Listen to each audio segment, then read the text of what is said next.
दोस्तों नमस्कार।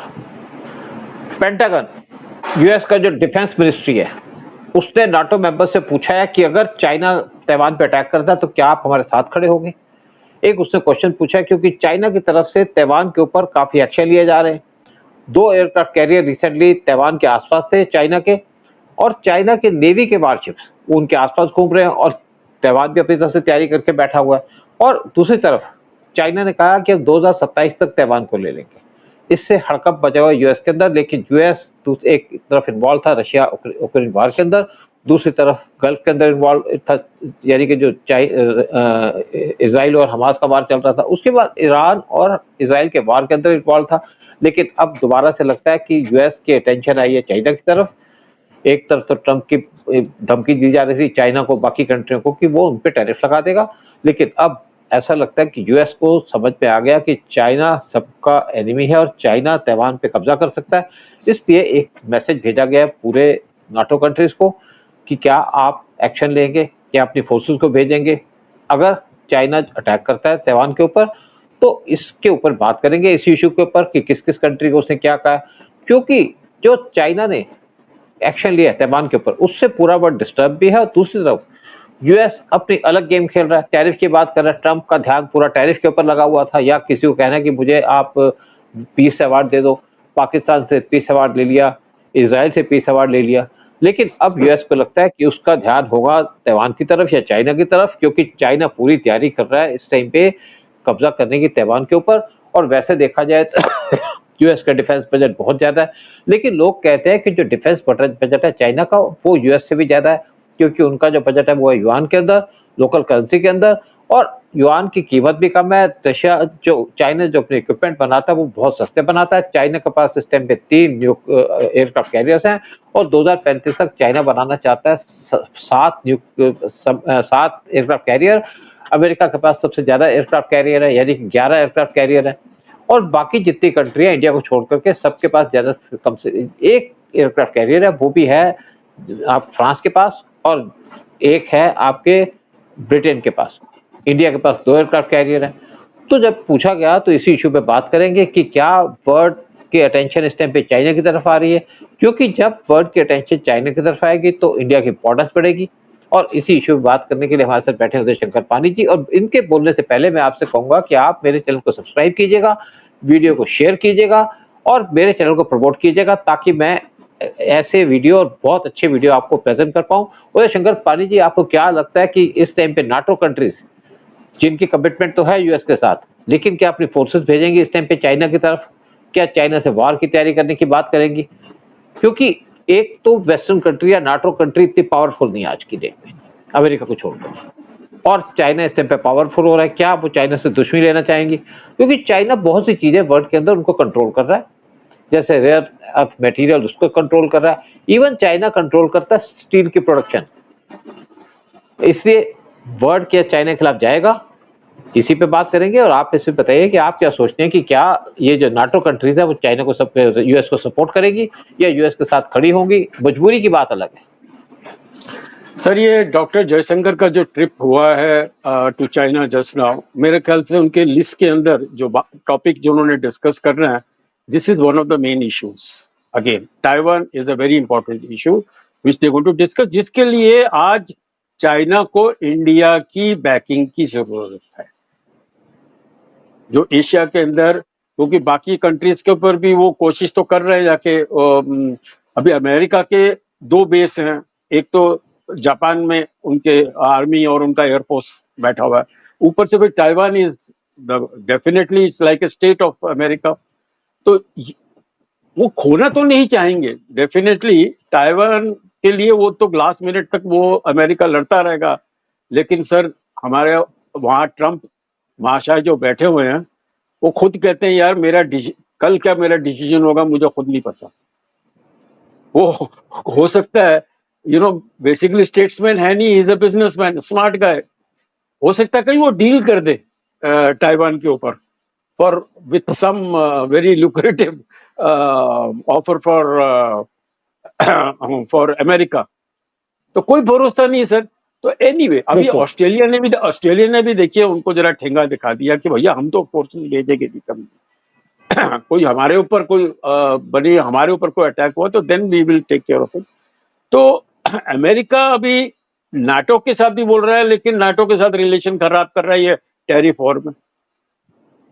तो basically America doesn't have that backing of the world leaders जो होना चाहिए टू कन्फ्रंट चाइना। तो चाइना इस चीज को समझ रहा है और वो चाह रहा है कि भाई किस तरह से हर तरह की हर कंट्री में हमारे साथ रहे। I feel when we come back, mister Jaishankar comes back, इस इशू के ऊपर कोई स्टेटमेंट देंगे डेफिनेटली। देखो, पहली बात, जैसे आपने ऑस्ट्रेलिया की बात की, ऑस्ट्रेलिया शायद इंडो पैसिफिक के अंदर आता है, काफी दूर है चाइना से, लेकिन ऑस्ट्रेलिया को भी खतरा है। ऑस्ट्रेलिया क्वाड का मेंबर है, जापान क्वाड का मेंबर है, लेकिन जापान नाटो का मेंबर नहीं है। जापान को नेचुरली चाइना से खतरा, और यूएस जो जापान की सिक्योरिटी को देखता है। तो जापान इस चक्कर में उन्होंने अपनी डिफेंस फोर्सेस को स्ट्रेंथन नहीं किया, लेकिन जापान तो नेचुरली खड़ा होगा यूएस के साथ, उसके पास तो कोई ऑप्शन नहीं है। और दूसरी बात है, ऑस्ट्रेलिया दूर है, ऑस्ट्रेलिया की नेवी बहुत कमजोर है। अगर ऑस्ट्रेलिया अपने वारशिप भेजता है इस एरिया के अंदर, तो जो सबमरीन है उनका बड़ा इंपॉर्टेंट रोल होता है। पीछे एक ऑस्ट्रेलिया ने नेवी बनाने की को स्ट्रेंथन करने की बात की थी, यानी कि उन्होंने न्यूक्लियर सबमरीन बनाने की बात की थी, और बहुत बड़ा बजट था उनका, $100 बिलियन से ऊपर का बजट था, और उनकी जो सबमरीन बननी थी वो बननी थी 2045 तक। अभी तक तो उनके पास कुछ नहीं है। इवन जब ऑस्ट्रेलिया के प्राइम मिनिस्टर इंडिया के अंदर आए थे लास्ट ईयर और पीएम मोदी से मिले थे, तो पीएम मोदी उनको एयरक्राफ्ट कैरियर पे लेके गए और दिखाया उनको कि हमारी कितनी तैयारी है, हमने कैसे एयरक्राफ्ट कैरियर को बना के रखा है। तो ऑस्ट्रेलिया ने कह दिया कि अगर वार होगा तो हम देखेंगे, लेकिन हमारे पास इस टाइम पे प्रिपरेशन है कि वहां पे जाके अपनी नेवी भेजे, क्योंकि उनकी नेवी स्ट्रांग भी नहीं है। और देखिए, नॉर्मल सबमरीन आपके चाइना के पास नहीं आ सकती, साउथ चाइना के सी के अंदर नहीं आ सकती, क्योंकि डिस्टेंस मुझे लगता है कि शायद 5000 या 7000 किलोमीटर का है। दूसरी तरफ नहीं, एक और दुश्मन बैठा है ना अमेरिका का, north Korea, which is so powerful. लेकिन देखो, लेकिन बेसिक बात है कि नॉर्थ कोरिया साउथ कोरिया के साथ है, उनका आपस का डिस्प्यूट है, वो यहाँ पे इन्वॉल्व नहीं होगा इसके ऊपर। लेकिन दूसरी बात आती है फ्रांस की। फ्रांस के बहुत ज्यादा इंटरेस्ट है इंडियन ओशन रीजन के अंदर, बहुत सी यहाँ पे जो आइलैंड्स हैं वहाँ पे फ्रांस का कंट्रोल है, उनकी गवर्नमेंट चलती है। फ्रांस के वारशिप घूमते रहते हैं, फ्रांस के पास एयरक्राफ्ट कैरियर है उनके पास जरूर, नेचुरली फ्रांस, लेकिन फ्रांस ने अभी तक कोई रिस्पॉन्स नहीं दिया। और ब्रिटेन की बात करें तो ब्रिटेन तो बहुत ही दूर है यहाँ से। ब्रिटेन हमेशा अमेरिका के साथ खड़ा है, उसके पास भी एयरक्राफ्ट कैरियर है, एक एयरक्राफ्ट कैरियर है, ब्रिटेन को सपोर्ट तो देगा, लेकिन ब्रिटेन इस टाइम पे कोई स्टेटमेंट नहीं दे रहा।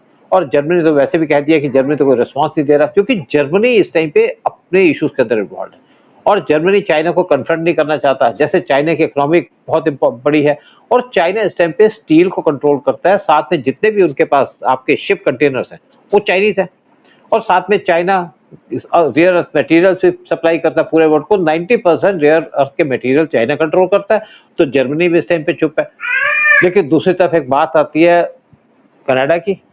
कनाडा के साथ तो वैसे ही यूएस का बड़ा डिस्प्यूट चल रहा है, तो कनाडा की वैसे नेवी भी बहुत कमजोर नेवी है, और कनाडा जो आपका क्वाड है उसको ज्वाइन करना चाहता था, लेकिन इंडिया ने उसको ज्वाइन नहीं करने दिया, तो कनाडा के रिस्पॉन्स भी कुछ नहीं आ रहा उस तरफ से। तो यूएस इस टाइम पे अपने आप को अकेला पा रहा है इस चीज के ऊपर। अब लोग कुछ क्वेश्चन पूछ रहे हैं क्या इंडिया इसके अंदर आएगा।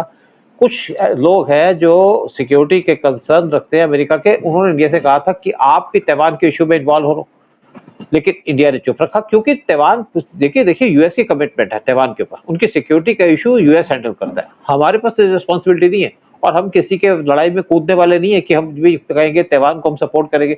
पर यूएस ने कूदना कूदे, हमें क्या लेना उसके ऊपर। लेकिन ठीक है, ताइवान हमारा दोस्त है, ताइवान के साथ रिलेशन अच्छे हैं, लेकिन इंडिया पंगों में नहीं पड़ेगा। और दूसरी बात यह है कि इंडिया को यूएस कहेगा तो इंडिया उसको सपोर्ट करेगा, डायरेक्टली करेगा सपोर्ट, इनडायरेक्टली सपोर्ट करेगा, क्योंकि दोनों कंट्रीज का एग्रीमेंट है कि दोनों के पोर्ट्स एक दूसरी कंट्री यूज कर सकते हैं। तो अगर वो हमारे पोर्ट्स को यूज करना चाहते हैं, यानी कि रिफ्यूलिंग के लिए या बाकी सप्लाई के लिए, वो ठीक है, लेकिन उससे ऊपर इंडिया जाएगा नहीं। और वैसे भी यूएस तो इंडिया को भी धमकी दे रहा है कि तुम्हारे पे टैरिफ लगा देंगे। तो वो कहता है कि आपके एग्रीकल्चर सेक्टर में घुसना चाहते हैं। इंडिया ने कहा भाई हम तुम्हें अपना एग्रीकल्चर सेक्टर नहीं देंगे, क्योंकि अगर यूएस हमारे एग्रीकल्चर सेक्टर में घुस जाता है या डेयरी फार्म में घुसता है, अगर वो डेयरी फार्म में घुसता है तो उससे हमें नुकसान क्या होगा कि उनकी जो गाय है उनको वो मीट खिलाते हैं, फैट खिलाते हैं उनको, जो हमारे लोग पसंद नहीं करते। और दूसरी बात है कि हमारी जो कंट्री के जो बिजनेस है उसको नुकसान होगा 1 लाख करोड़ से ज्यादा का हर एक साल। तो इंडिया यूएस को एंट्री नहीं करने दे रहा है, जिससे यूएस नाराज है। इंडिया यूएस से चीजें मांग रहा है कि हमें आप पीएटाई प्लेन दे दो। हमारे पास 12 पीएटाई प्लेन है जो एंटी सबमरीन प्लेन्स हैं, जिसको इंडिया ने यूएस से खरीदा था, अब 6 और खरीदना चाहते हैं। जब इंडिया ने बात की हम तुमसे प्लेन खरीदना चाहते हैं, तो उन्होंने उसकी कॉस्ट 50% बढ़ा दी।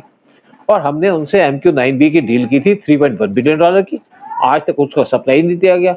6 अपाची की हमने ऑर्डर दिया था और बड़ी मुश्किल से उन्होंने हमको अपाची देने शुरू कर दिए, जो हमारी आर्मी के लिए 6 अपाची।